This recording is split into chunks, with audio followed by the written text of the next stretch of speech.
not a good night for coming that. back. It's not coming back. Cut it. Go back.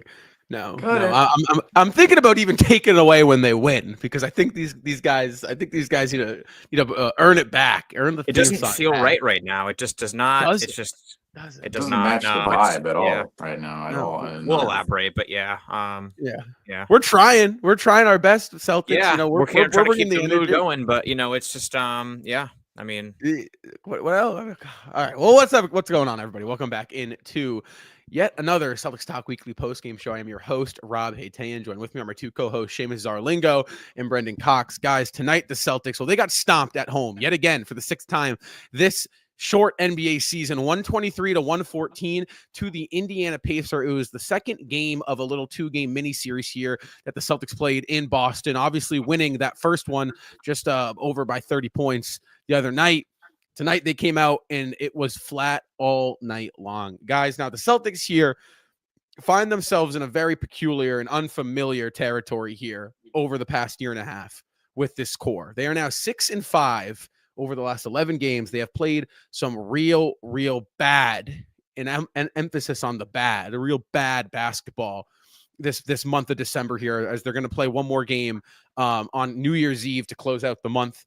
Guys, before we kind of touch base into the X's and O's, the normal stuff, we got to cut over first our initial thoughts, reactions, and takeaways on what I consider to be the worst loss of the season in my eyes. Where do we even begin here? Because last game and even the game in Chicago last Saturday, we came into those post games saying the Celtics responded. They responded to their losses. Here we go. All we need to do is rattle off a couple good games here, and really we want to see a 2, 3, 4 week stretch of good Celtics basketball. It's okay to see a loss in there every once in a while, but the streak in which the Celtics are on right now, 4 of the last 6 games losses, and 2 of the games in between those 4 losses, total blowouts of the Bulls and Pacers. And again, I already mentioned it. We went into those post games thinking, oh, here we go. The Celtics are turning the corner again. They look more like the 23-24 Celtics, yet this 24-25 Celtics team, what is going on at this point in time? Last game, the Celtics were without Kristaps Porzingis and Drew Holiday, and they almost came up with a 40-point win against the Indiana Pacers. And tonight, we cannot blame this on missing Porzingis and Holiday, because I know I texted in our group chat earlier that, oh, this Celtics team without Porzingis and Holiday, they're kind of and I said this on postgame last postgame too. They should be potentially worse than the 2022-23 Celtics, because we're now without Marcus Smart, Malcolm Brogdon, Grant Williams, Robert Williams, and when Porzingis and Holiday don't play, those are your big additions. And the Celtics should be worse than they were last season with the roster in which they have out there, or they had out there tonight. Yet you cannot really make that excuse for this game in particular, because last game the Celtics came out and blew out the Indiana Pacers by 40 in exactly the same circumstance. Now we did kind of add some nuance to this game coming into this game from last night, or from 2 nights ago, that post game saying this would be a harder game because the Indiana Pacers will have more rest. They're staying in Boston for multiple days, yet this does not excuse for what we saw in the fourth quarter tonight. The Celtics, they went on a 9-0 run to dig themselves out of a hole in which they've created. Once again, we've been talking about that too often as of late, the digging of holes for the Celtics and them digging themselves back out of holes and needing to come back and respond with intensity. Well, guess what? Tonight, the Celtics respond with a 9-0 run in the fourth quarter, put themselves within 2 of the Indiana Pacers. And what do we see right afterwards? A 13-0 run by the Pacers, and nearly 4 minutes where the Celtics do not score whatsoever. And what really frustrates me, and what should frustrate us in Celtics Nation about that run, is the Celtics were playing the right way during their 9-0 run, going to the rim, making defensive stops. And then once they got back into the game, once the crowd got back into the game, the Celtics took their foot off the gas pedal, started settling for shots again, started allowing Indiana back into the paint. And you really look at the paint scoring in this game, Indiana thrashed the Celtics inside of the paint. That's been a problem for the Celtics all season long, yet now it's being highlighted even more in games where the Celtics, it's becoming a bigger factor in their losses. And of course, tonight, I don't want to say it's the worst loss of the season, but it might be after what happened last game and even what we saw late in the fourth quarter. That was just, you could see within the shots, the jump shots put up, the defensive effort. There was no intensity from the squad. The squad came back, that 9-0 run, here we go. And then once Indiana went on the run, the game was over. There was 6-7 minutes left. The Celtics still could have went on a run themselves, but you could see it in the Celtics. They were done. They were checked out. And that is one of the most disappointing parts about the Celtics right now, is that they just do not look into these games at all. When really there's no guarantee this team's going back to back at this point. No guarantee. Yeah, you couldn't have said any better than that. I just think it's just, I mean, I haven't been on here in a while, but to say this for sure, it's just been a really struggling year. I mean, that's going to sound kind of crazy, but some might agree, but it's just like, this is not the team that we expected to, see tonight, especially the last 6 games, like, 4 out of 6 losses, 4 losses in the past 6 games, just like really frustrating, especially. And the thing that annoys me the most too is like when we start the games, it's just like we just get so uncomfortable and just so lazy, and that's what Rob was saying in the group chat too. And it's just like we just go on these runs, and then all of a sudden we we're just like, yeah, we're gonna stop just doing what we're doing and just ruin the momentum. So it's just the lineup changes too can play a part in it, but I don't want to make that as an excuse. But all of a sudden, I just think it's just been really lackluster this year, especially the first part of the year. So I don't know what 2025 is going to show us, but I hope it's definitely going to be a leading into something better, and hopefully we can get it together. But tonight definitely is going to hurt. There's no doubt. First, tonight was abysmal. I mean, it was pathetic, and it is very disappointing to see this group of guys go out just 2 nights ago and blow this team out. And then fast forward 2 days, 6:00 start, back at home, looking to build off of a phenomenal game against Indiana on Friday night, and just lay a stinker, a real stinker. And it's frustrating. What's the most frustrating thing about it is we know how good these guys can be. And you can point fingers as to what the problem is, threes, substitutions, lackluster. You can point the finger at one thing, but the fact of the matter is that right now the Celtics, they have a lot they need to fix if they want to get to championship level. I understand it. No Porzingis, no Holiday. Those are 2 guys that are very important pieces to what you have built in this team, in the foundation. However, there should never be an execution and effort problem that the Celtics are showing. And my question to kind of the Celtics and Celtics Nation in the basketball world is, when do we cut the leash from this team? And when do we disassociate this team from the 2024 Boston Celtics in the NBA champions? Because I get it, it's the same roster. But the truth is, they haven't shown us that they're serious about going back-to-back this season. They started off really hot, 16-4. And ever since, it has been mediocre basketball. And, really, that's where I'm at with this Celtics team. And they need to show me a whole month of them putting effort in, which is crazy effort.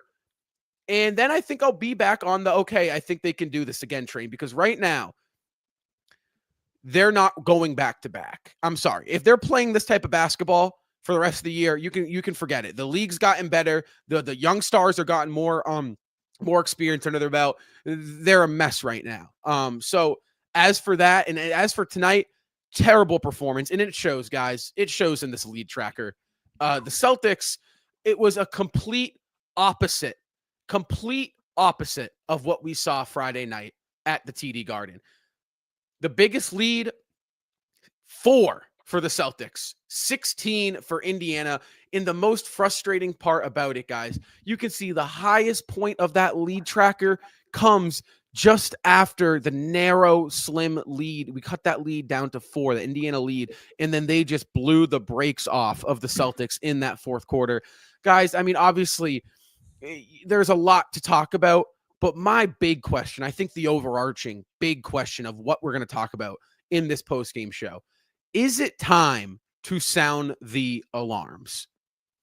I think so. I mean, why not? Why not? There's no more, oh, this team will be fine later on in the season, because when we're talking about effort problems, those things you cannot build up that kind of habit over time. You just can't, because last year we saw in the playoffs, even though the Celtics only lost 3 games the entire playoff run, that Indiana series, it was a straight sweep, but every single game in that series was close. Every single game. And we came into this season against the Indiana Pacers and lost the season series against the Indiana Pacers 2-1.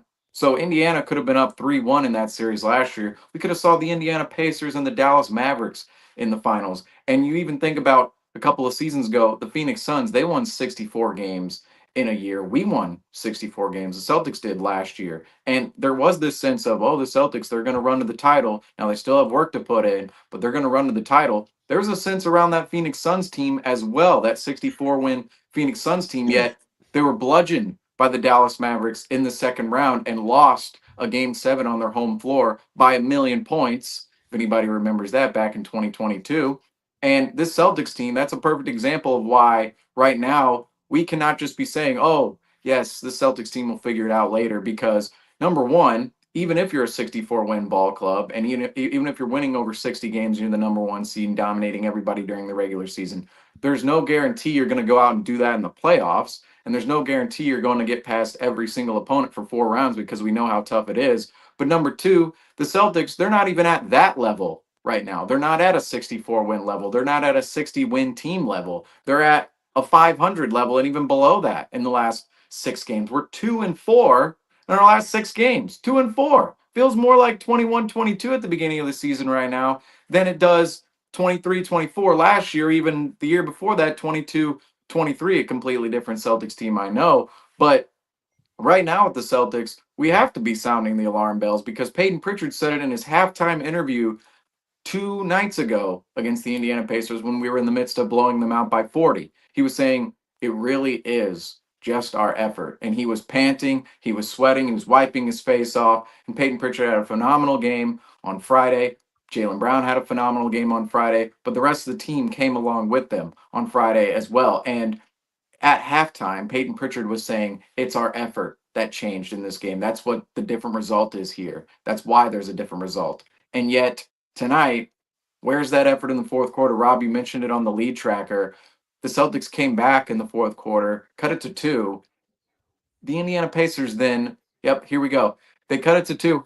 The Indiana Pacers established their biggest lead of the game right afterwards. And I mentioned it in my spiel to start post game that the Celtics looked completely checked out after that point and demotivated. And what's so, again, what's so frustrating about this Celtics team is you know how good they can be, and you know the level in which they can reach when they're putting in their full effort and executing at a high level. Yet in that fourth quarter, they went, we're done. We tried. We made our run, and that was it. There was no overcoming of adversity. And how many times have we seen in the past with past Celtics teams, much different, of course, the Celtics overcome adversity because of the crowd, because of the motivation that exists within the huddle. Where is that this year? Where is it? The crowd was into the game in the fourth quarter. Inside the huddle, we have our leaders, our established leaders like Jaylen Brown, Jason Tatum, Joe Mazzulla, even Al Horford. All of these players are there. The pieces are there.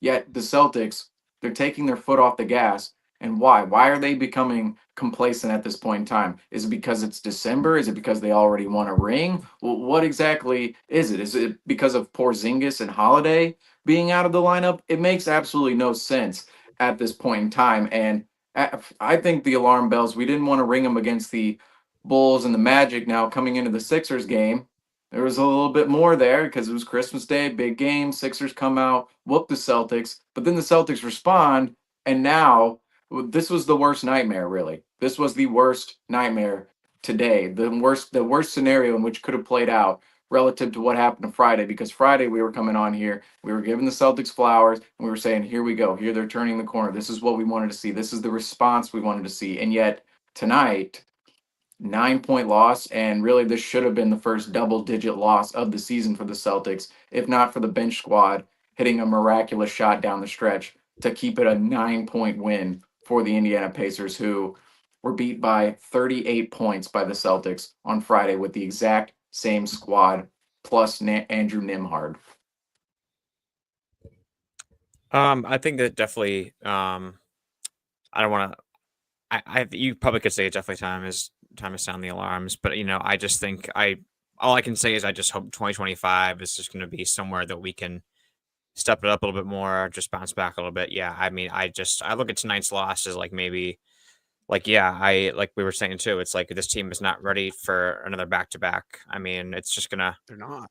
really. It's not, seriously. It's just it breaks my heart too, because we had high hopes of this season with this team, like going into October, with like the whole five being back, but Porzingis obviously wasn't going to be back until he came back a little bit early too. And I don't even, maybe you can say that that's why. Maybe he's come back too early from that injury that might set him back a little bit longer. But yeah, it's just going to be 2025, especially January, is going to be interesting with the matchups we have. I know we have Minnesota and Oklahoma City in the same week. We got that West Coast road trip West coming Coast up. road trip, yeah. And then It's we supposed have to be an easy stretch going into the harder stretch. That's what's also concerning about this. Yeah, it's like, these are the games you're supposed to win. That's funny you those say are games that you too. have to win for sure. Yeah, I mean, those are games you have to maybe even improve yourself, that you can like step up and like beat the team. Just because we're not losing to all the good we're losing to all the good teams. It's just going to matter of like how we can be everybody in our path, because that's what matters the most. Especially claiming the East is what we need to finish out too. Well, it's funny that we say that, because after that Chicago loss, something we talked about was, okay, this is a good chance now for Boston, or before the Chicago loss, excuse me. Detroit, Washington, Chicago twice, Orlando without Pancaro and Wagner, a struggling Philadelphia 76ers team at home on Christmas, Indiana, who has kind of gotten their footing back 6 out of the last 7 games they've won. And then Toronto is like a beautiful setup ending to the phenomenal 2024 year, right? Go in with a nice little momentum to the new year that starts off against Minnesota on the road. Then you fly to the Houston Rockets. You play at their place, who have been playing some great ball, one of the best defensive clubs in this league. You go and you play Oklahoma City, which is on NBA League Pass. What are you thinking, NBA? And then you fly out to play the Denver. Yeah, I know. Then you can fly out to play the Denver Nuggets on the road, who you have ghosts of, and you have yet to beat since acquiring this squad. And Jokic has seemed to haunt these guys for a little bit. So you have 5 really, really important games coming up, where you kind of need a 4-1, 5-0 stretch here before things really start to get messy and you lose your footing. I'm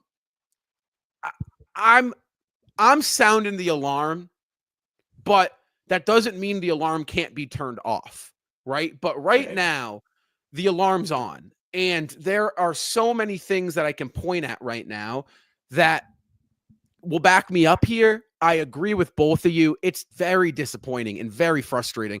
One, just to end a great 2024. I mean, a phenomenal year, calendar year for the Celtics squad. To end it how they are is disappointing. But it is time to sound the alarms. We have to, as Celtics fans and as basketball fans, you have to disassociate this team from last year. There was a quote that Kristaps Porzingis put out the other day after the Orlando Magic game, talking about Orlando's celebration. And Seamus, you know exactly which one I'm talking about. He said, after, mind you, losing in embarrassing fashion to the Paolo Banchero, Franz Wagner-less Orlando Magic, Kristaps Porzingis comes out and says it's just a compliment to us and how good we are. That mindset, right, is an extremely slippery slope to play with as the defending champs. Because right now you have everybody on every night gunning for your throat. We talked about this last 2 nights ago, last post-game show. Right. You didn't have that last year. You weren't the defending champs. You weren't this, self-proclaimed or really nationally proclaimed, media proclaimed next dynasty in the making, this unbeatable force, right? You got that label now. When the Celtics roll into town or you roll into Boston, it's let's go. Let's beat these guys. Let's knock down the champs. They're gunning for your throats. I don't think their mentality right now is where it needs to be. They're not playing with effort, and it's just really, really messy, and they got to clean up. But let's just touch in on our SeatGeek player of the game today, the player spotlight. this is, again, if you want to pull another high point from tonight's loss, I hate saying it like that, it's the player of the game, guys. Jaylen Brown has continued his hot streak here, really being the one bright spot for this Boston Celtics club over the past week or two. However, before we talk about Jaylen Brown tonight, guys, I just want to give a big shout out to the sponsor of the post-game show this year, guys, SeatGeek. SeatGeek is the best ticketing app out there, guys. A great process they use to find out whether or not the tickets you are interested are worth it. Green telling you they are worth it. Red telling you to stay away and they are not worth the price. Guys, at checkout, use code Celtics Weekly for $20 off your first purchase. That link is at the top of the description down below. Guys, let's talk about Jaylen Brown tonight. 31 points, 4 rebounds, 6 assists, add along a steal to the mix. Shot very efficiently from the floor, 13 to 21. 2 of 6 from behind the arc isn't terrible for the way Jaylen Brown has been shooting the basketball. Guys, again, right now, Jaylen Brown kind of to start this year has had a down year. His statistically, he's not shooting the ball efficiently. He hasn't been, at least. Is this a positive the Celtics fans and the Celtics can kind of pull away from this? Or is Jaylen Brown's performances being overshadowed by the fact that they're playing some terrible basketball? Well, it's a little both, because on one hand, you look at Jaylen Brown and you say, well, he has to be playing up towards this level in order for the Celtics to dig themselves out of the hole that they're in right now.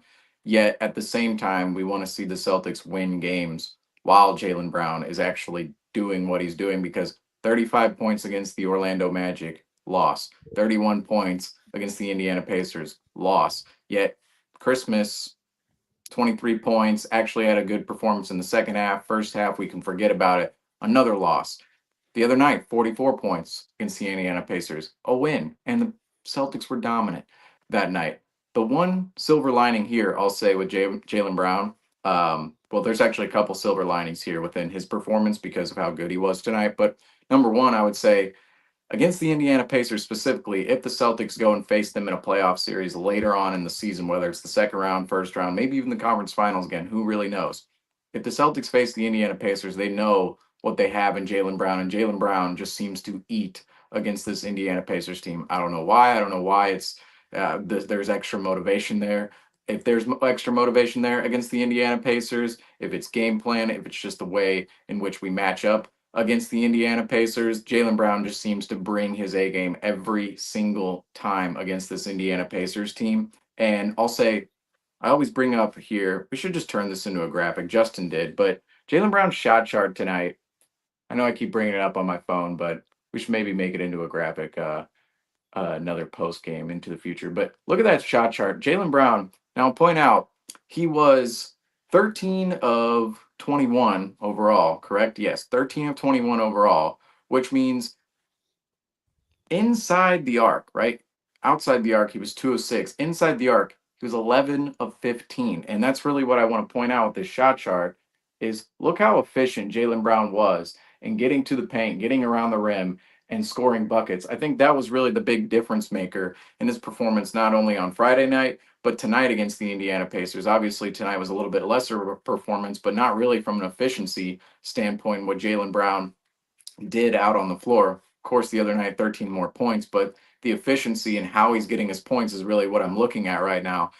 Against the Indiana Pacers the last 2 games, Jaylen Brown was attacking them physically, going to the hole. And what did we see in the fourth quarter when the Celtics were making their comeback? They were attacking the hole aggressively, whether it was in transition or in the half court. They were putting a point of emphasis on getting to the paint and getting easy buckets and not settling for shots. They were, of course, feeding off of Indiana turnovers, feeding off of defensive stops, and turning those into aggressive buckets down inside the interior, down close near the bucket, which we talk about threes. Oh, the corner three is one of the most efficient shots in the NBA. But really, alongside the corner three, the most efficient shot is 2 feet away from the bucket. It really is in the NBA. It's worth 2. It's not worth 3, I understand. But when you're right there next to the bucket, that's when you can get an efficient shot. And that's what Jaylen Brown has really put a point of emphasis on lately from himself. But even when the team is doing well, we saw it against the Sixers in the second half, particularly the third quarter, not really the fourth quarter, but the third quarter against the Sixers when the Celtics made their comeback there, dug themselves out of the hole. And then, of course, the other night against the Indiana Pacers. And then tonight when they were digging themselves out of another hole against the Indiana Pacers. All of those runs the Celtics had, right? They're attacking the paint aggressively, and particularly it came from Jaylen Brown. And we talked about a couple post games ago. I believe it was against Chicago. It might have even been the Magic game as well because he had a great, phenomenal performance that night. But Jaylen Brown, he is the energy bug on this team, and he's the one player that's really bringing it on a nightly basis right now and really doing all of the little things in which this team as a whole needs to be doing in order to pull out ball games. So there's definitely a silver lining in Jaylen Brown's performance because we're going to need these type of performances out of him if the Celtics are going to want to pull out wins later on in time. Yet you still want to see the Celtics actually go out and win a game when he's performing like this, because it just seems like we're wasting some of these good Jaylen Brown performances at this point in time when he is really bringing his A game out to the floor.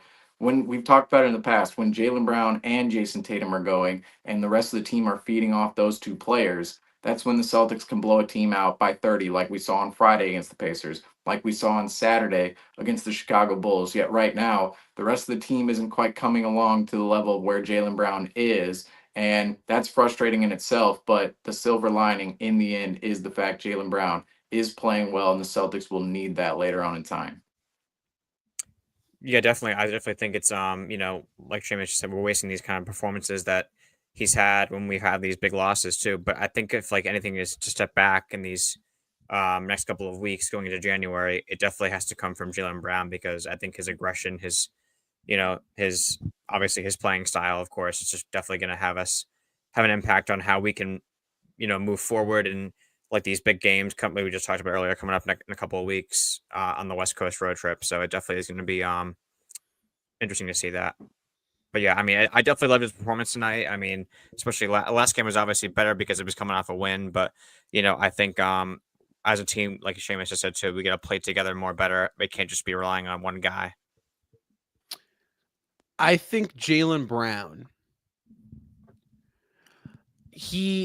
tonight he attacked Andrew Nembhard in that mismatch so well.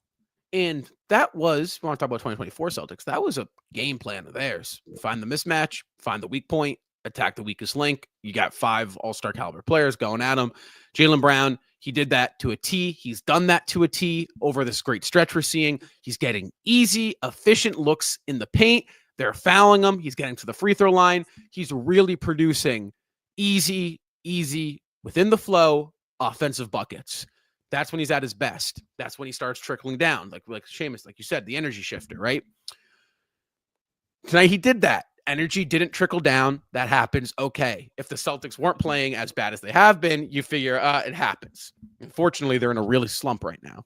So I loved how Jaylen Brown played tonight. I think he is the one glimpse spot or highlighted spot as Franco. Franco's hopping in. Look who's in the building. Why am I smiling? That was We didn't even want to play the music when we started. You shouldn't be smiling. What are you doing? Yeah, I mean, like I said, right? If the Celtics don't have to put an effort, we don't have to put an effort. We're going to stand at the screen. We'll just go mute for the rest of the show. But man, that was a tough loss tonight. That it wasn't the performance that we were expecting out of the team. We were expecting them to be able to match the same energy. Obviously, we know that Pacers were going to be a little bit more well-rested going into tonight's game, and they looked more like the team that we saw during the Eastern Conference Finals last year. But They're starting to, I mean, if we're going to start to get this good momentum flowing, this isn't what the team needs. We need better performances out of our star players. I mean, Jaylen Brown had a great game tonight, but other than that, it was just rough around the edges. And Franco, so I asked everybody before you joined at the start of the show, is it time to sound the alarm? Is that big red button, right? Hypothetical. Is that big red button on your desk? Are you pressing that yet? That comes in probably February, and my rule of thumb will be when we get that 3 losses in a row. That 3 losses in a row. Okay, so right now the Celtics are 6-5 in their last 11. Obviously, like we said, playing some rough basketball. It's not enough to sound your alarm. Let's just hop real quick back into Jaylen Brown tonight. He's playing great ball, and it should trickle, but it's not trickling. And I think that is something you have to look at. Why is it not trickling? One of those reasons, guys, the Celtics don't have a three-point problem. They have a shot selection problem because when the Celtics, they're actually really good, right? When they're taking 52 threes and 30 of those things are wide open. A lot of teams are really good. What's so unique about the Celtics, right? It's not matter of fact that they can shoot a lot of threes, right? It's that they can generate a lot of open threes. That's what makes the Celtics so special, right? Don't get it twisted. What I'm seeing from Boston, and this is why Jaylen Brown plays such a big factor in this, because really no one is better than him on this team at getting into the paint. The Celtics aren't generating open looks. I don't want to take 47 step back contested threes, right? I don't want it. I will take 70 wide open threes. I will shoot only threes if everyone is coming from a paint kick out, a wide open shot. And I think the Celtics, they need, and it kind of goes back to effort, like we talked about, right?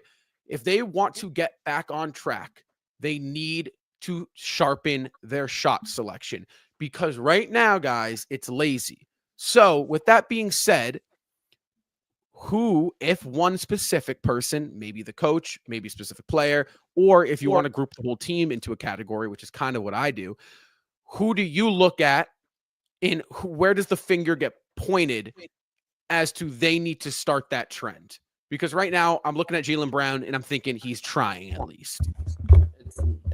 You said it's the team problem. It's people trying to have independent performances. It seems like they're not playing at the same synchronization as they used to as of last year. The killer whale offense, as I like to refer to it as.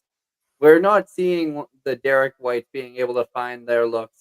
It seems like it's unnatural and unorganic, the shots that are being created. It seems like they're almost trying to make it happen on their own when they have a team where there should be that chemistry to be able to make those plays. And they should be able to get all five players on the court acclimated and being able to play in their positions and roles. Well, to point the finger at one particular person which needs to get this started, I think would be a fallacy to say, because I think the finger needs to be pointed at the entire team. And that includes Joe Mazzulla and the coaching staff as well. Now, part of my questioning surrounding Joe Mazzulla last year was, is he a coach in which when things go wrong, because last year we didn't see many things go wrong for the Celtics at all, really, throughout the regular season and even into the playoffs.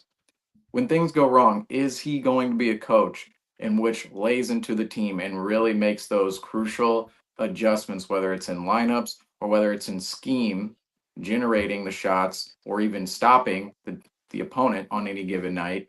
Is he going to be the coach that's able to actually get his guys up and motivated into doing that? And so far this year, I think those questions are starting to arise once again, because last year, yes, the Celtics responded, yet I would say particular portions of the season last year, even into the playoffs, the circumstances in which the Celtics responded in, they're not as tough as they are right now. And it's not to say they were easy last year, but right now they're becoming even tougher when you have Porzingis out of the lineup, we have Drew Holiday out of the lineup, and when the team is consistently honing in on this mentality of, oh, we're the best team in the league and everybody else, they respect us and we can just come out here, take whatever shot we want, and really play however we want, regardless of our effort and intensity. This year, I think the circumstances in which the Celtics they're responding to, they're much tougher because of the rest of the league, the relativity of the league, and just the personnel, the inconsistency of it out on the floor, and what the Celtics right now are doing. Right, we've already talked about it, and Rob, you mentioned it. It's a lot of shot chucking at the moment, and it's not necessarily in the volume of threes in which the Celtics are shot chucking that problem is coming in.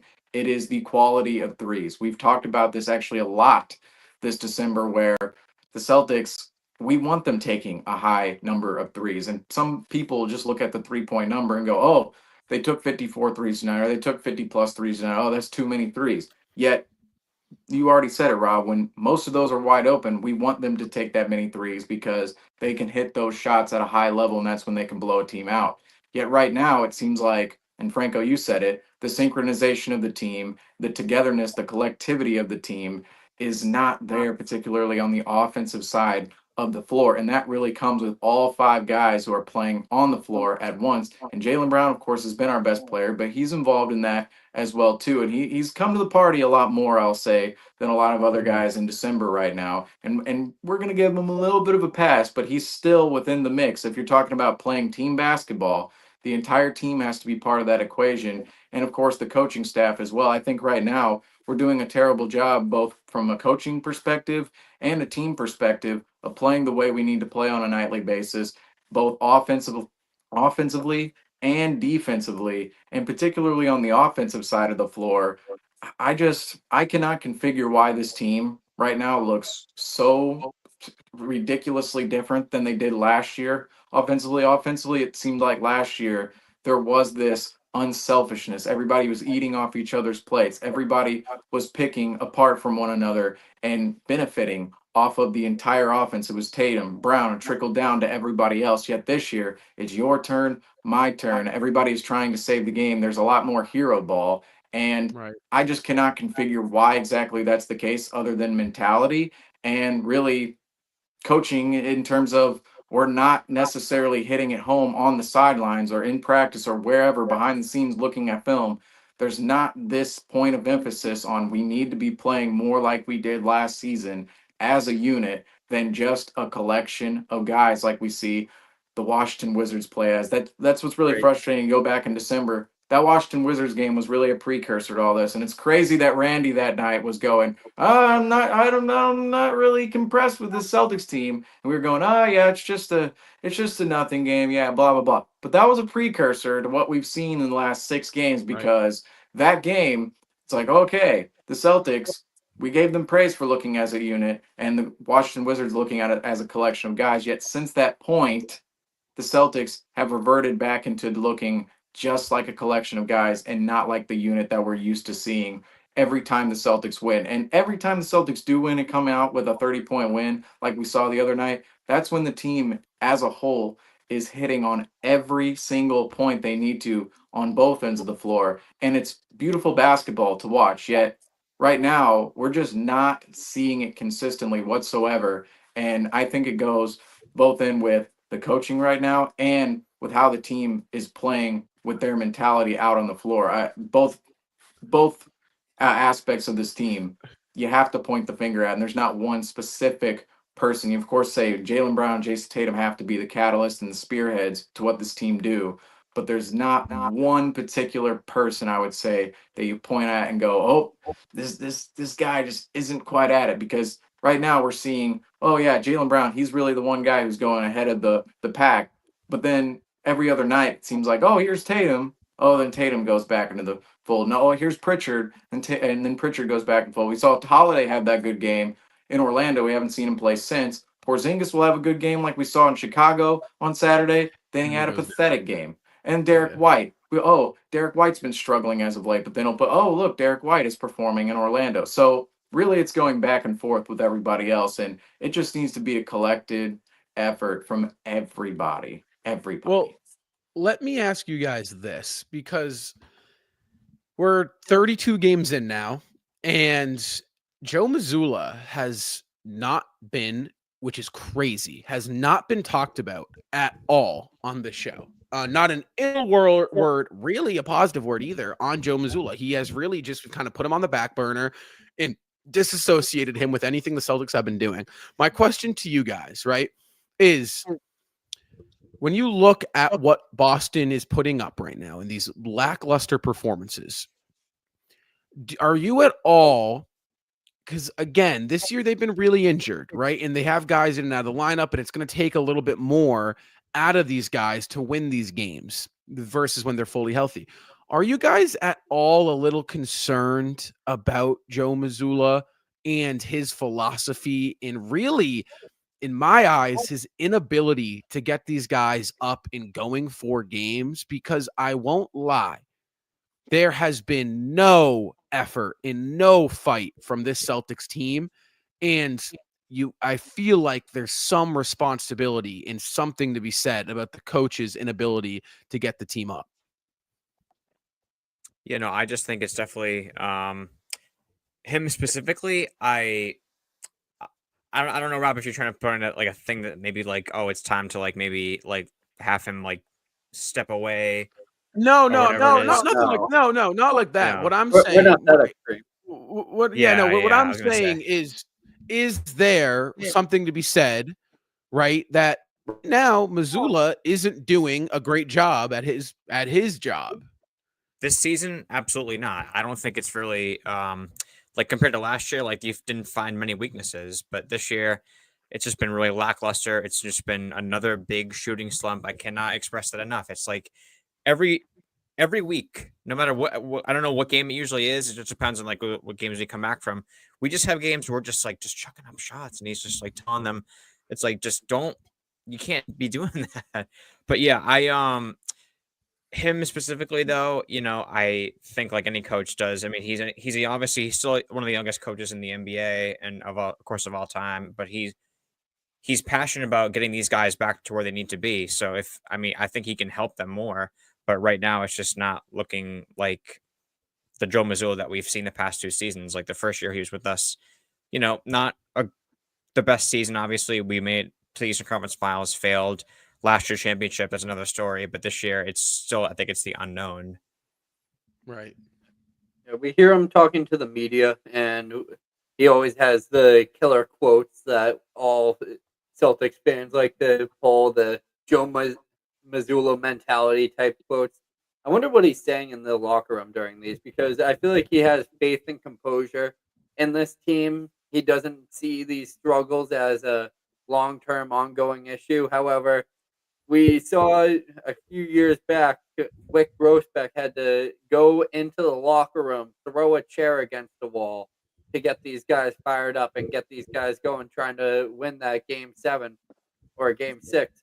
But it it can't come that late in the season. If there's going to be a spark and there's going to be a fire lit under this team's butt, they need to have it done relatively soon. I think they need to be able to head into the All-Star break on a positive note. Obviously, I think that will be a good wake-up call if there is um, if there's a little, the Celtics' poor performances recently reflect their All-Star voting. I think that's something that this team always likes to get behind, is what narratives are being driven against the Boston Celtics. But we're yet to see them respond to the criticism that they've faced recently. I think that they obviously like to tone out any outside noise, which any organization should. But in some of that noise, there's some truth. And if you're just going to have the kiss the ring mentality, it's not going to keep your job. You look at Mike Brown recently from the Sacramento Kings. He just won Coach of the Year. What was it, last year or 2 years ago? 2 seasons ago, yeah. Yeah, Yeah. and he's already out of a job. And the league moves on fast, and we've seen these other teams around us.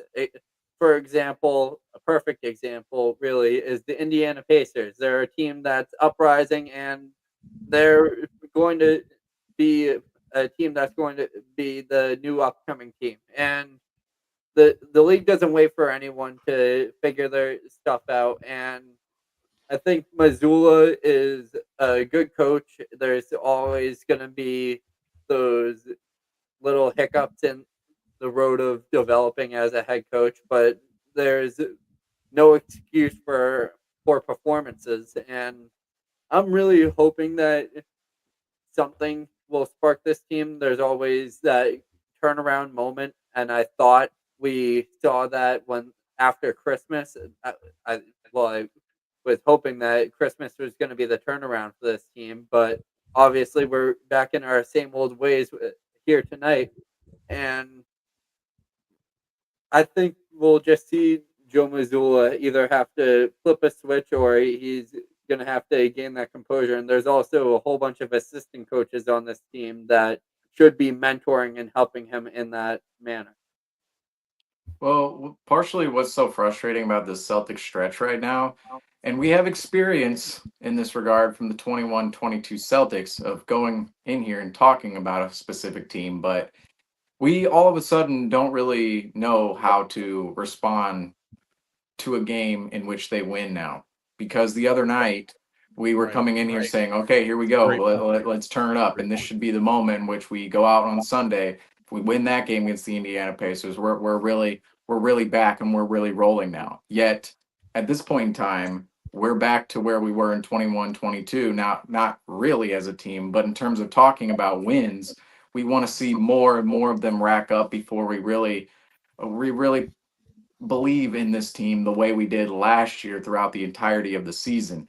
And right now, the Celtics team just is not performing up to that level whatsoever. And even a win, we have to look at it with a side eye and go, can you do this again? Can you do this consistently? And when that happens with a team, no doubt the coaching staff is going to be looked at, because I'll remind everybody, Joe Mazzulla, still a very young head coach, still younger than Al Horford, still in his only third year as the Celtics head coach right now. And yes, he won the championship last year and proved a lot of doubters wrong while doing it. Yet last year's team right now, the mentality this year's team is bringing in to this season, last year's team is not this year's team. And the circumstances are completely different, as Franco highlighted, where the rest of the league, they're starting to catch up to the Celtics. Other teams, like you look at the Oklahoma City Thunder out there, they're young and hungry. They have the mentality of the Celtics beforehand when the Celtics didn't have a ring under their belt. Other teams want to go out and win at that level. And when you have other young teams developing, adding on to their rosters,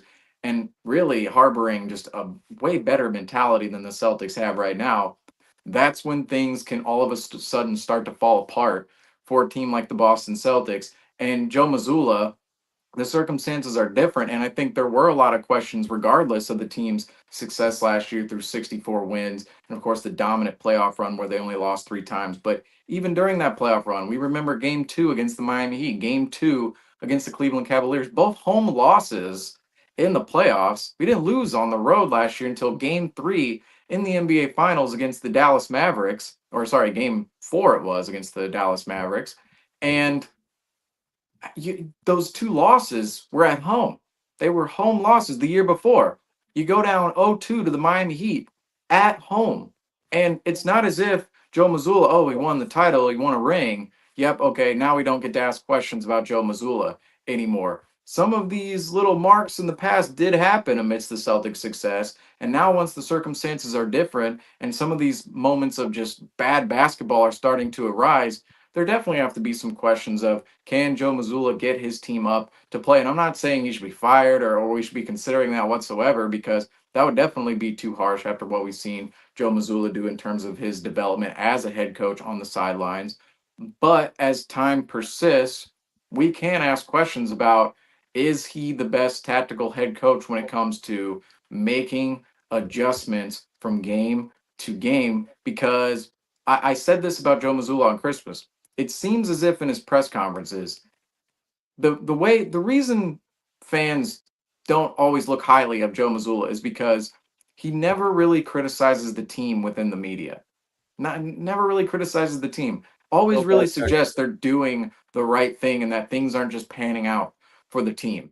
And for me, I think he's not exactly the biggest truth teller at press conferences, because we will see, and we have seen in the past, that he'll say that, yet they'll go into the next game and they will make adjustments. So we've seen him do it before. Yet I really wonder, and Franco said it too, what goes on behind the scenes in the locker room, because we can look out on the floor and say, oh yeah, he's making the correct adjustments. But right now he's going into press conferences, and we haven't seen his press conference tonight, although I'm sure he's already been to the presser. If he's going out there and continuously suggesting this team is doing all the right things in which they need to do, and it's just the little things in which they need to clean up, and then going behind the scenes and saying that same thing, well, that's not going to do it for this year's squad at all. It's just not going to do it. And you would assume that that is not in its entirety what is happening, because I think there is more of an upfrontness with Joe Mazzulla with his squad behind the scenes than there is in the media. That's what made Joe Mazzulla, or what makes Joe Mazzulla so different than Ime Udoka, is Ime Udoka would just thrash his guys in the media and turn that into points of motivation to go out and execute the next game. Whereas Joe Mazzulla, he hides it in the media, and I think he goes behind the scenes and lays into guys. Yet right now, we don't know that for certain. And if he's not bringing that same intensity behind the scenes in which we need to see come out in the next game from the Celtics, that's a problem. That is definitely a problem. And that's something we have to ask questions over. Yet, I'll still mention Joe Mazzulla. We shouldn't be calling for his resignation. We shouldn't be saying, oh, he's not the head coach. He's already won a championship in Boston. But we certainly have to look at him, and just like every other coach or player in the NBA, and go, when moments in which he's not at the top of the mountain and he's really in the valley, we can criticize him. We can criticize him and ask questions about him, because I think we get lost sometimes, at least within the media and the fan base, where, oh, if you question this player or this coach, or he's not the guy, get him out. Especially in Boston media, it just feels like everything is the end of the world. Yeah. But we do have to talk in an analytical manner about the team, and of course, the coaching surrounding the team, of course, being the Boston Celtics. And Joe Mazzulla is a big part of that. Without a doubt. And I think when you compare and contrast, and I'm going to try to stop comparing these guys to last year. It's going to be tough.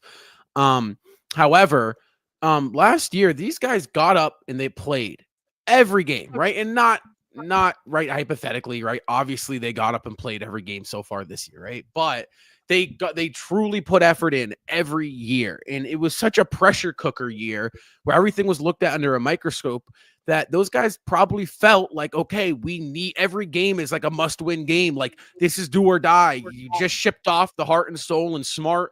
You bring in two guys. It's like, if we don't get it done this year, then, you know, who knows, we might be next, right? I mean, everyone had that attitude.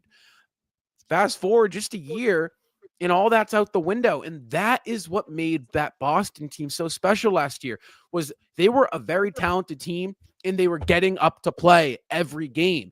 And the catalyst behind that, in my eyes, especially in that playoff run, was Joe Mazzulla. He is so good at getting his team ready to go. And yes, really, I mean, that is his strength. I truly don't believe Joe Mazzulla is this tactician. I don't think he's a guy that sees the game in a different way, like a Spoelstra, right? I think he's a motivator. I think he is kind of like a Dan Campbell on the Lions of the Celtics unit. He's a little crazy, right? He has different ways of going about things. He shows movies and clips of movies to get his players ready in UFC fights. He has a very unique and special approach to coach. I don't think we're seeing that this year. And I say that because it's the same thing every game. Okay, we shot 24% last game. We're going to still shoot a lot of threes, and we're still going to shoot a lot of threes. The only game that I can really look at and be like, yes, we're changing things, we're adjusting, was that Orlando game, right? We were generating a lot of our offense within the inside the arc area, a lot of mid-ranges, a lot of, to the hoop actions and the pick and roll. We lost that game, unfortunately. But so again, my whole overall theme here, or point here, after kind of summing this whole thing up, is that Joe Mazzulla, I'm not questioning his ability to coach. What I am questioning, and we're going to highlight officially, sorry, I did it last show. We're doing it again, officially highlighting something. Andrew's segment, Rob's highlighter. We'll get I'm sorry. Under that. Yeah, I mean, I'm sorry. I got to highlight it. Joe Mazzulla, I hate to break it to you. You are officially highlighted, because right now, I'm not seeing these guys get up. The effort's not there. And at no point last year was that an issue, and was that a topic of conversation. However, what I will say, right, we got a question here, and I want to answer this from Christopher Webb. Coming from a Knicks fan, he says, so guys, are you concerned about Cleveland for the number one spot in the Eastern Conference? Can the Celtics win the championship no matter what seed they are?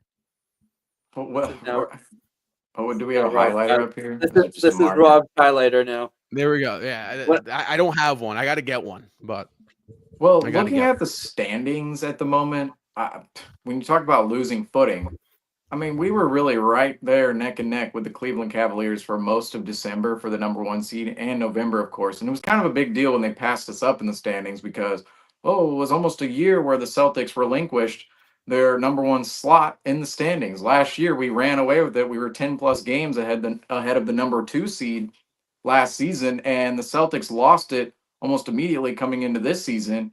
And people were looking at it going, ah, yeah, Cleveland, they're here. They're here to grab the number one seed. Oh, they're pretty frisky. Yet now the Cleveland Cavaliers lead the Eastern Conference and the number one seed over the Celtics by 4.5 games. 4.5 games, almost 5 games. The Cavaliers have a lead on the Celtics right now. The Celtics are 4.5 games back of the Cavaliers. And talk about losing footing. That is losing footing in December. And if the Celtics do not rebound, that's when we start talking about, oh, are we going to drop down to the 3 seed? In 2018-19, we thought that team was going to go and challenge the Golden State Warriors. And where did they end up? The number 4 seed on the season. I don't think it's that dire for the Celtics right now, but this recent stretch, you cannot rule something like that out because other teams are still out there fighting for positioning behind the Celtics. You think about the Knicks this season and even the Magic without Boncaro and Franz Wagner. They've been doing well without those two players. And when those two players do eventually come back, because they will, you never know what could happen with the Celtics if they continuously play this way. So I do think it's a little bit concerning that the Celtics are losing footing for the race of the number one seed. But there is something I'll say on the other end of this. Celtics have not been good at home this season at all. Now in the playoffs, I think you want home court advantage no matter what, because regardless of what your regular season record says at home, the historical record at home in the playoffs for home playoff teams in a game seven, it's almost 60-70% of the time in which a team wins at home in a game seven. So you want that game seven on your home floor if it does come down to that for the Celtics. And Rob, you even mentioned it a couple post games ago. This might be a year in which the Celtics actually have to go out and face a team in a game six or a game seven, unlike we saw last year at all. And that's part of some of the adversity we talked about. Oh, last year maybe it wasn't easy for the Celtics, but some of the adversity that they might have to face this year and that they're facing right now, they did not face last year. They didn't face this stretch last year where they lost 4 and 6 games. They didn't face a game six last year. They didn't face a game seven. So that's why we're bringing up some of the questions in which we are right now. But I'll point out real quick, I want to pick on this with the Celtics team. Now, this isn't about the standings, but you guys continuously talk about the standings or this. But the Celtics free throws the last month, really since the Memphis game and really this whole year. What is going on with our free throw shooting? And this kind of highlights the effort problem within the Celtics right now and even where we're at in the standings. But okay, tonight the Celtics shoot from the free throw line. The Celtics go, let me get this number real quick. Totally escaped me unless it's going across the bottom of the screen right now. They shot 12 of 19 from the free throw line tonight. That's 7 points they're just leaving on the table. That's 63% from the free throw line. That's a bad free throw percentage for a big guy. 63%, and the team is shooting that as a whole. And last game, they missed 4 free throws. Now they shot 29. That's great. 25 of 29. Can't be too mad there. The game before that, though, 13 free throws. They only hit 8 on Christmas. 8 of 13. That's 61%. Then they missed 5 free throws against the Orlando Magic, and you think you lose that game by 4 points, and you miss 5 free throws. 22 of 27, that's 81%. Now, they did go 12 of 14 against the Chicago Bulls when they blew the Bulls out of the water in Chicago on that Saturday. But the game before that, another close game, they missed 3 free throws, 18 of 21. Now, the egregious one is the 15th against the Washington Wizards. And I don't know why we didn't bring this up on that post game. Maybe it's because we won by so many and we weren't really concerned. We won by 14, but we only hit 14 free throws out of 24, which is 58.3%. And you go back to the Memphis game, the Celtics lost that game by 6 points. It was 127 to 121. The Celtics, they go 19 of 28 from the free throw line, 67.9%. They just leave 9 points on the board there, and they lose the game by 6. And basically, since that game, they've been shooting as a team 76.3% from the free throw line, the Celtics are. So basically, at this moment in time, essentially, the Celtics are missing 1 out of every 4 free throws they take, which I understand big guys take free throws, guys who aren't as efficient free throw shooters take free throws. But as a team, you cannot be leaving points on the board when the Celtics are losing by some of these little margins, really, right now. It's you cannot be doing this. It goes along with the conversation of the effort, the intensity of the club, hitting at all of the little things, both offensively and defensively. But from the free throw line, I just wanted to touch on that if we didn't get to that point, because the free throw shooting, that has to be, or I really want to say, it's a data point in where this team is at right now, where they're not focusing on all the little things they need to focus on, and that has to be a point of emphasis of being something better that we see moving forward, is the Celtics hitting their free throws and shortening that margin of error, not only for, or widening that margin of error for them elsewhere, but shortening that for other teams. But going back on the standings, that's why the Celtics too are down 4.5 games to the Cleveland Cavaliers right now. And yes, some of what we're bringing up must be concerning at this point in time. We have to ring the alarm bells no matter what. You just cannot be doing this on a weekly or monthly basis whatsoever and expect to go back to back. You just cannot as a team. I don't know about you, Franco or Brendan. I'm not worried about seeding. I'm worried about how we're playing. You can't really control, right? We saw the Spurs in 2017. They had a very 68 wins, I believe. It just so happened that the Golden State Warriors ripped off 73. I'm more worried about how we're playing versus what seed we are.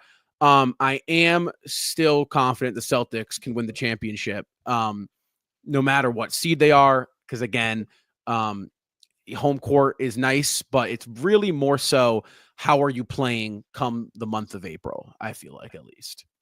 Yeah, no, I definitely think it's because of how it's like the impacts that you make. I think you put it perfectly. Seeding does not matter. I mean, we made the Eastern Conference, we made the finals one year as the number 2 seed, even though that's still, a relatively like way that you'll be going into the finals as. But yeah, I think it just depends on, the impact that we can make too, and proving that we can play better than other teams, obviously getting Right. through them one by one. But yeah, I'm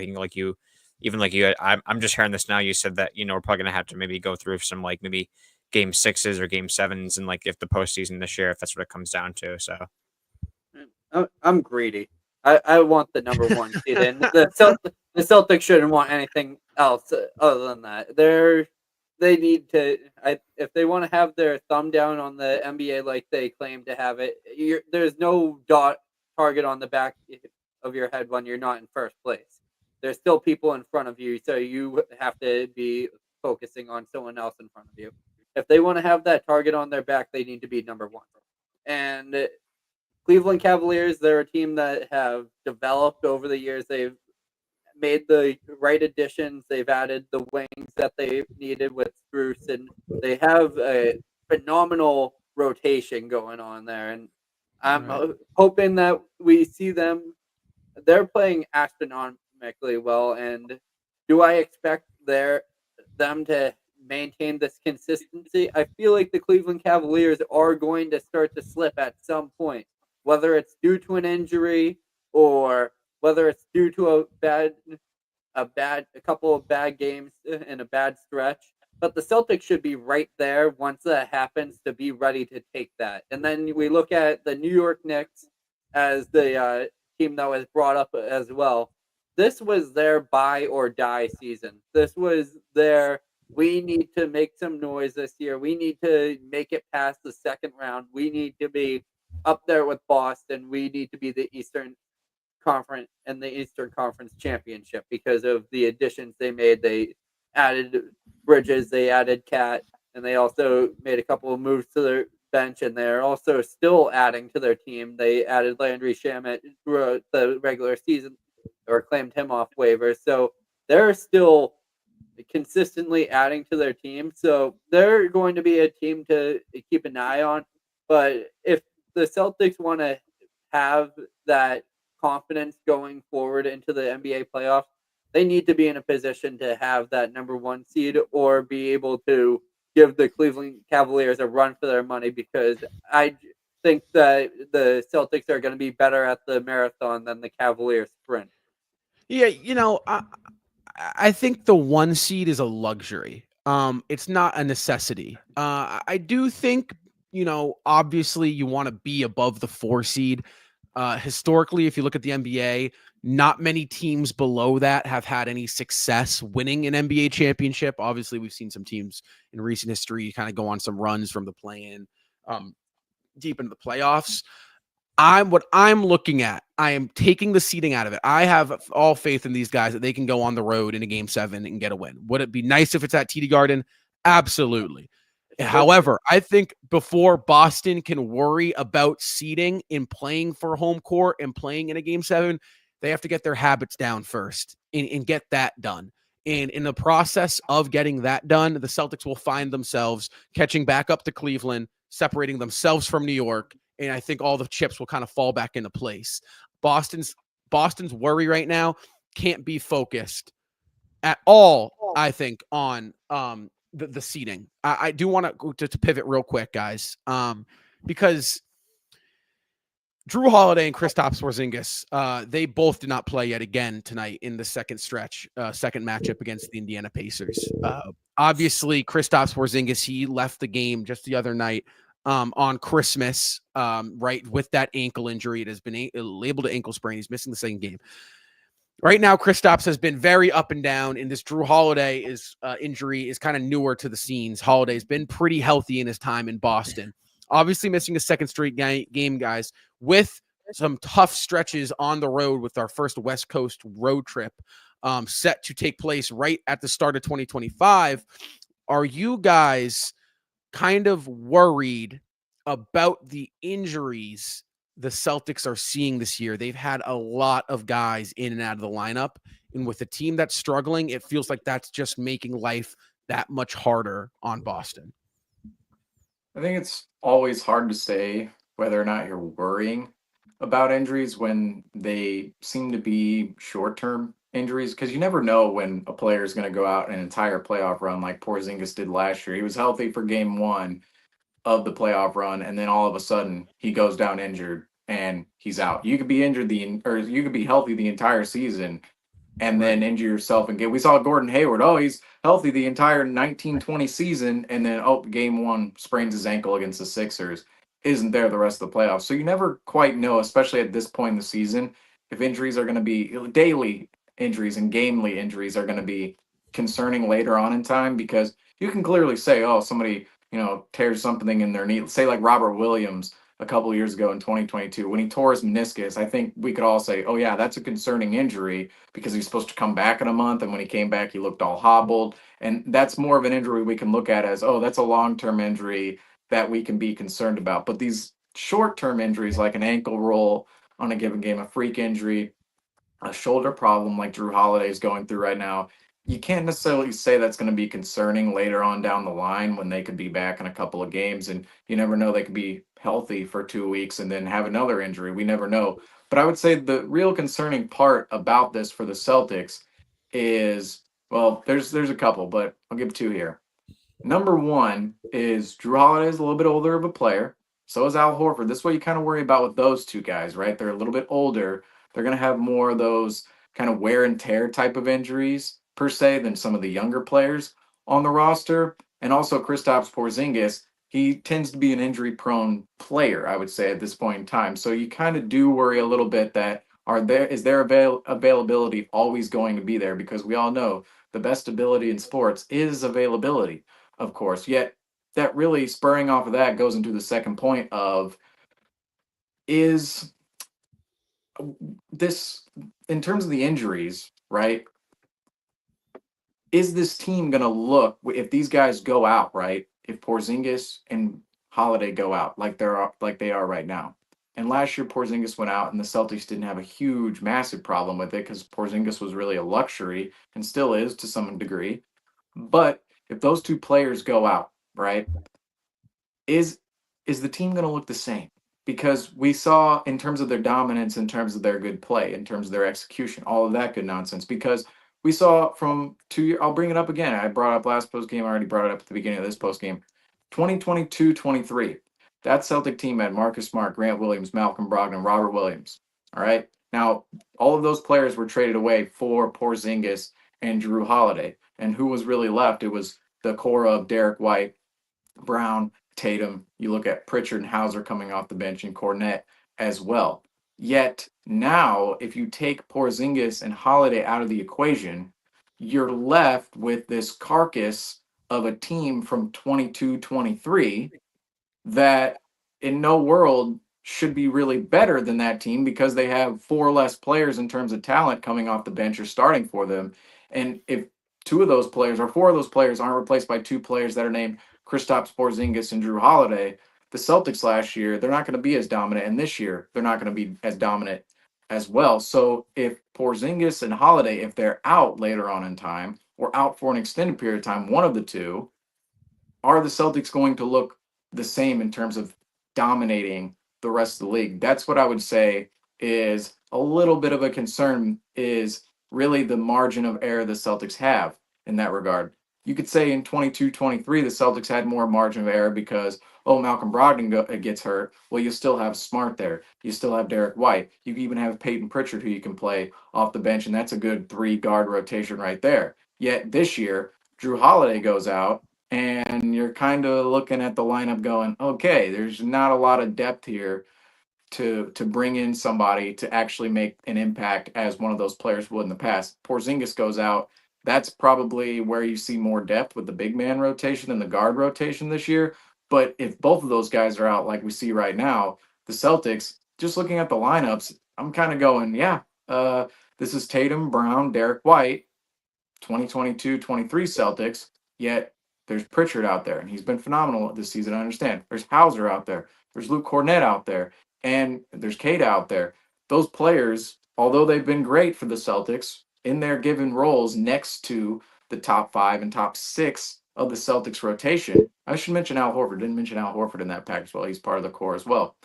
But if you replace those players with the players who are out, it's not going to be the same as their contribution as if they're just complementary pieces next to the top 6 of the Boston Celtics right now. So in one sense, the injuries aren't that concerning because they seem to be more daily, game-to-game type of injuries right now, and you'd really hope for the health of the team to be there in April. Yet, if it's not, I would say the more concerning thing is when these injuries, if they were to happen, Porzingis, Holiday, even somebody else, Brown, Tatum, Derek White, you really hope none of those players are going to be injured later on in time. If those players go out, are the Celtics actually going to have the depth in order to replace those players to be as dominant as we saw last season? I just don't know that at this point in time. They do. And there was one name that you left off there, Seamus, Xavier Tillman, who has been extremely underwhelming for the Celtics going this year. I think that Well, there's a reason I left him off. Yeah, I think we wanted to see him be able to almost fill Al Horford's shoes when it comes down to time to have him start to go down into a mitigated role, and there's no reason why we should be relying on him as heavily as we have been.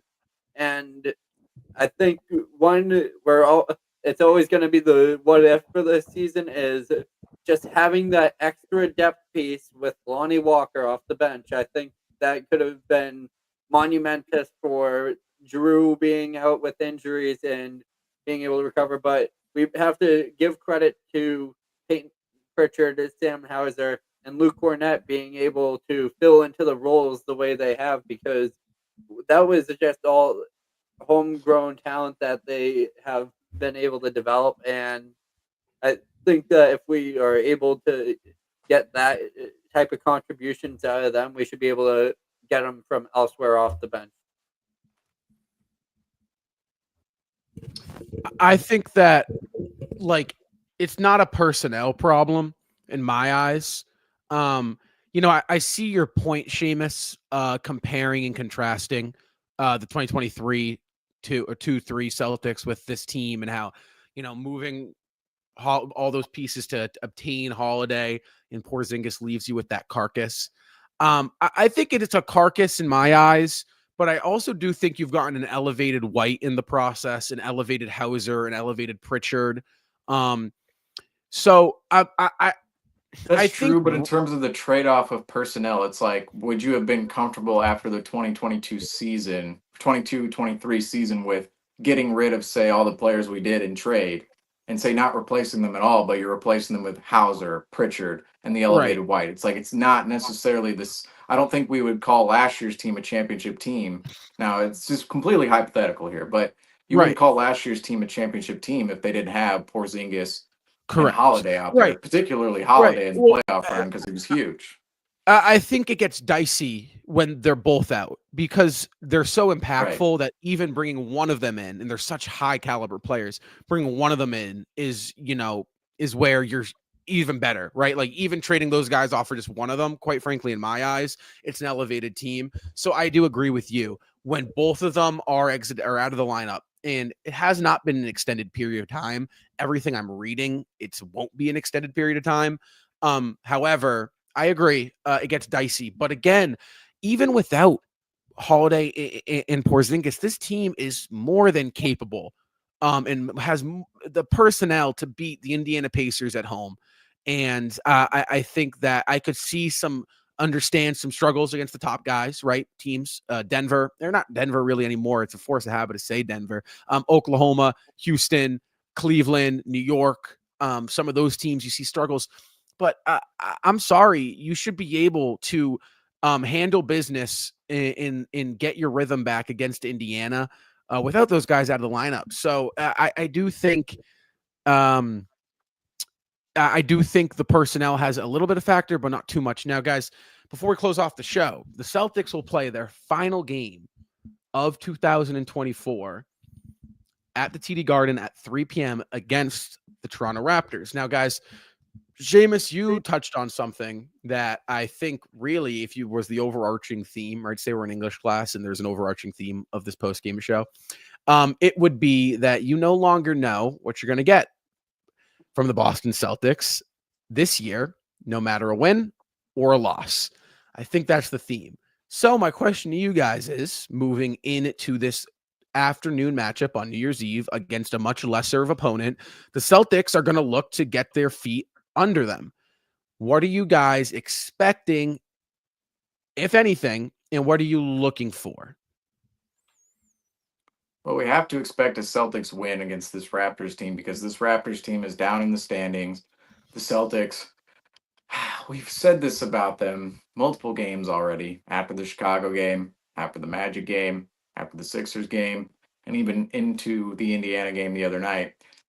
Seems like all these games should be wake-up calls for them. Even this game tonight against Indiana should be a wake-up call, yet we're seeing, oh yeah, wake-up call against Chicago. They come out and blow out Chicago, and then, oh, they lose two straight to Orlando and Philadelphia, two inferior teams. And then, oh, okay, wake-up call. But then they fall back down to earth and even underground again against the Indiana Pacers tonight. And this should be, for the last six, you'd think, I mean, we saw it in 21-22. It just seemed to get worse and worse and worse into December. And we thought almost every game was, okay, here we go. Here they're coming back. And then it would just get worse and worse. That's the cycle the Celtics want to avoid right now because we are starting to fall into that pattern of, okay, this should be a wake-up call, wake-up call. Oh, we're seeing it. And then all of a sudden, it's completely negated by the next game. This next game, unfortunately, I believe is not going to tell us a ton about where the Celtics' consistency is going to go because they could have a blowout game like they did on Friday, and we could look at it and go, okay, here we go. Here's the wake-up call. Here's the turning point. Here's where the team turns the corner. But ultimately, they're facing a bad Raptors team, and I really right now out of the Celtics this is what makes this stretch so frustrating is that not just one game is going to tell us about the Celtics. It is going to be a stretch of games. It's going to be, oh, there's 3 games in a row in which we're playing well, 4 games, 5 games, even 6 games that we're playing well. And even if we lose one game, we're getting right back on the horse and riding out 5, 6 games again, like we did last year, like you mentioned last post game, Rob. This team right now is inching into a territory we've never seen with them at all. They're already into a territory we've never seen from them. I still expect them to win against the Toronto Raptors, but ultimately, if they do win, and even in blowout fashion, we're going to have to kind of give a grain of salt there and say within the post game after that and go, we're going to have to say, this team has to do it again and again and again and again. And we can't praise the win too much if it does happen, of course, because This team has to put up a consistent stretch of games and not just one dominant win in which we come in and praise them after. I do believe the Celtics will win, but even at this point, you cannot guarantee anything for the Boston Celtics because we thought they were going to win both Chicago games. We thought they were going to win in Orlando. We thought they were going to win against Philadelphia. Those are much better opponents, I'll say, than the Toronto Raptors. But regardless, the Celtics have to respect their competition no matter who it is in the NBA because we've seen them get got by teams they just really should not have been this season. I definitely think it's just going to be a really unknown state of like what we can figure out this next game. I don't have an answer, honestly. We could expect another inconsistent game. We could expect the opposite, but I don't really know at this point. Like it's just been this whole show has just been talking about like, the struggles we've had this year, especially tonight. So I mean, I'm just hoping that, this could be hopefully an easy win that we can get on Tuesday. But, I mean, I don't want to look ahead too much into like the next Western Conference road trip, but I just hope that this can kind of, maybe fuel us for those next few games after this one. But I just hope that Tuesday can get us a win. Yeah, I don't expect a game against the Toronto Raptors to be the fuel for the Boston Celtics. So yes, we finally beat Toronto and Scotty Barnes. That shouldn't be the mantra of the Boston Celtics. They shouldn't. Have we fallen that low? I hope not, but that should.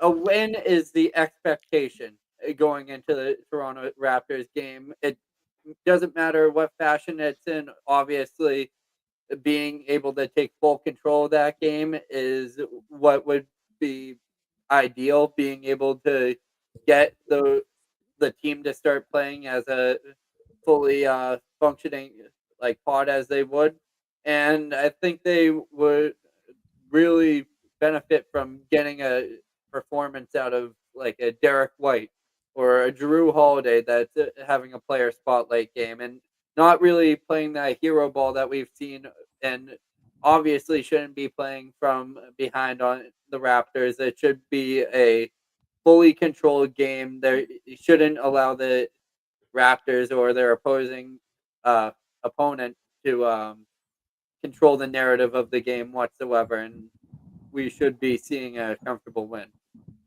Well, let me add this too about the Raptors game and the West Coast road trip. The Raptors this season for the Celtics, right? Now, the Celtics played 2 preseason games against the Toronto Raptors, and I'll mention that really that second preseason game, the starters were in at the beginning of the game. They were in at the beginning of the game. I understand it's preseason, but they struggled against Toronto. And then going into the regular season, November 16th, the Celtics went into overtime against the Toronto Raptors, where Jason Tatum missed a game winner in the fourth quarter and then eventually came back and hit that game winner in overtime. And that was the moment of the season so far, is Jason Tatum hitting that game winner. But even that night, we were going, what is going on here? The Celtics can't beat the Raptors at home on a Saturday night. What is happening?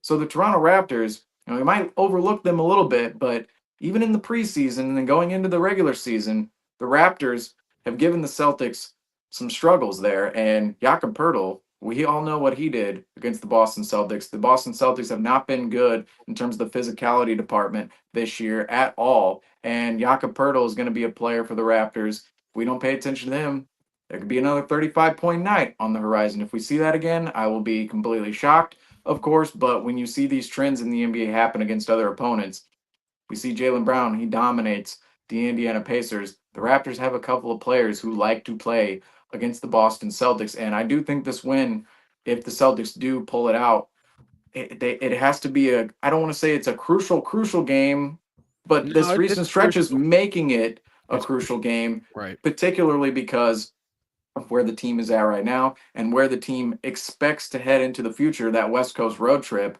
That's where we're going to really know the identity of this team. They're starting to form just a putrid identity right now, but if they respond during that West Coast road trip and respond against the Toronto Raptors, that's when we can start shifting the narrative the other way, in which we expect the narrative to be, which is this dominant Celtics team, this Celtics team that is looking to go back-to-back, looking to fight for the number 1 seed, and looking to be the, no doubt, best team in the NBA like we know they can be. Yet That all comes with winning these next couple of games, particularly on that West Coast road trip. But first, against the Toronto Raptors, who have really given the Celtics some problems this season, not only in the preseason, but the regular season so far.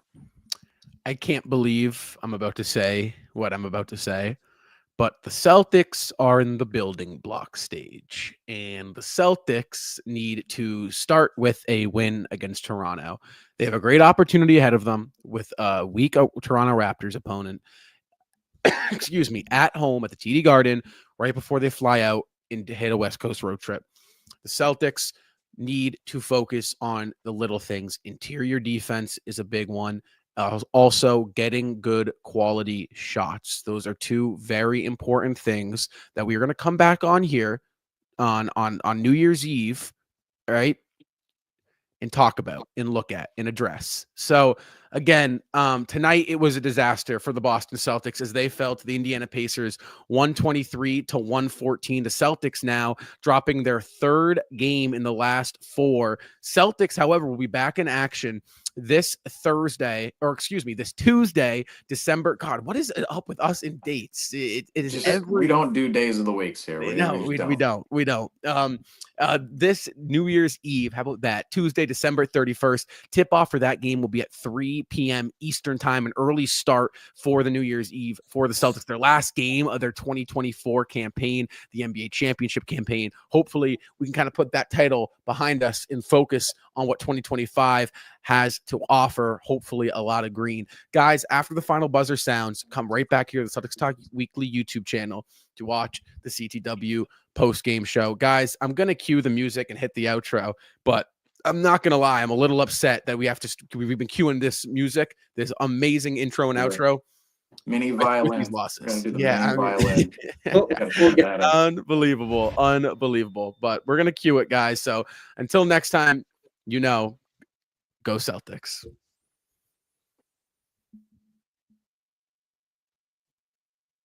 Perfect. We don't even need them.